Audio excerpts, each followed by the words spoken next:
Di sini kita akan mengolah data, buka SPSS, pilih data view, baru ke Excel. Di sini ada datanya, Ctrl C, baru pindahkan ke SPSS, baru Ctrl V,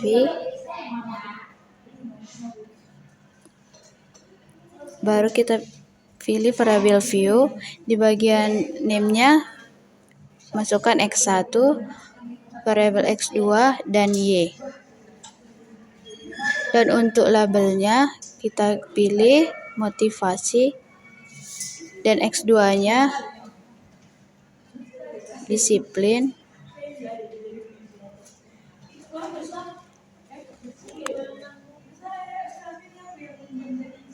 dan Y-nya prestasi. Dan untuk measure-nya kita ubah ke scale.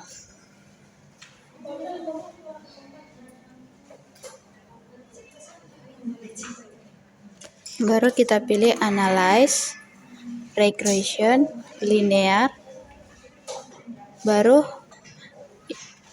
variabel Y dipindahkan ke dependent, dan variabel X1, X2 dipindahkan ke independent. Lalu pilih statistik, checklist semua.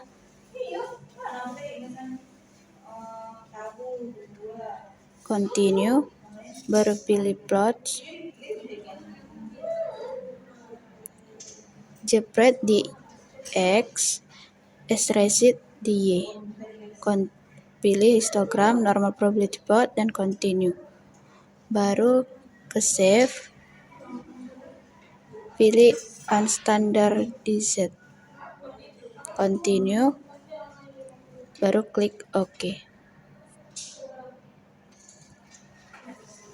Setelah hasilnya keluar, kita ke analyze,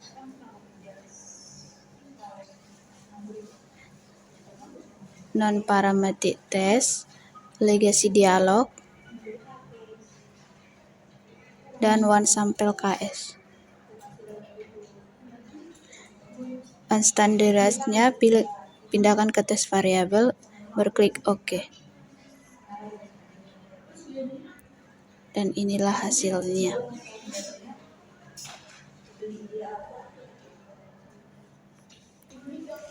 Oke, kita lanjut untuk melihat hasilnya di Word. Nah, di sini kita melihat hasil yang pertama, yaitu koefisien determinasi, di mana koefisien determinasi adjust square-nya sebesar 98. Diketahui nilai signifikansi adjust square-nya sebesar 0,98, maka bahwa variabel independen memiliki pengaruh signifikan sebesar 98% terhadap variabel independen. Yang selanjutnya kita akan melihat uji F atau uji simultannya. Nah, di sini bisa kita lihat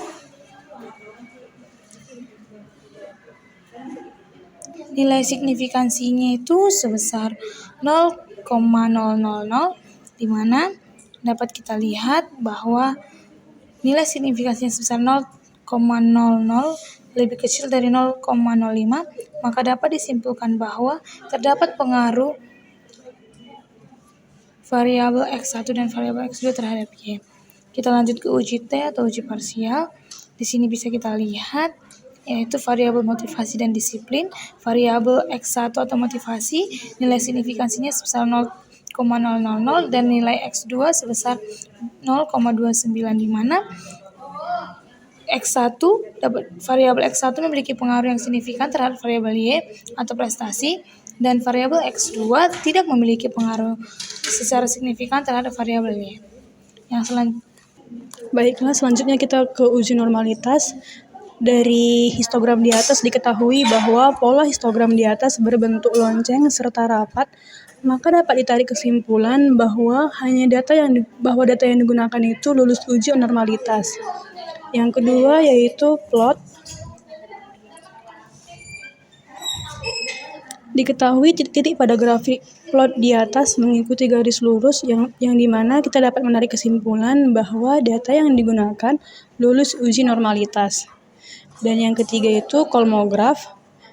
yang dimana dari data di atas kita dapat melihat bahwa diketahui nilai asimsik 0,20 yang dimana lebih besar dari 0,05, maka dapat disimpulkan bahwa data terdistribusi normal.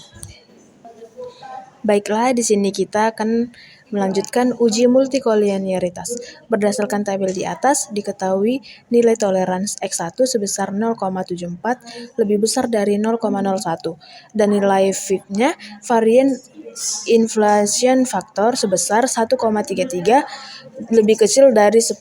Maka dapat disimpulkan data tersebut tidak terjadi multikolonialitas dan lulus uji.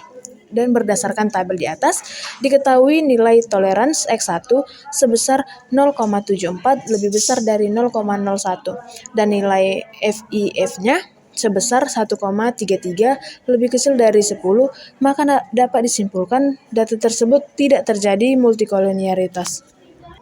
Oke, selanjutnya kita melihat uji heteroskedastisitas. Diketahui dari titik yang menyebar di atas bahwa dapat disimpulkan tidak terjadi heteroskedastisitas dan lulus uji.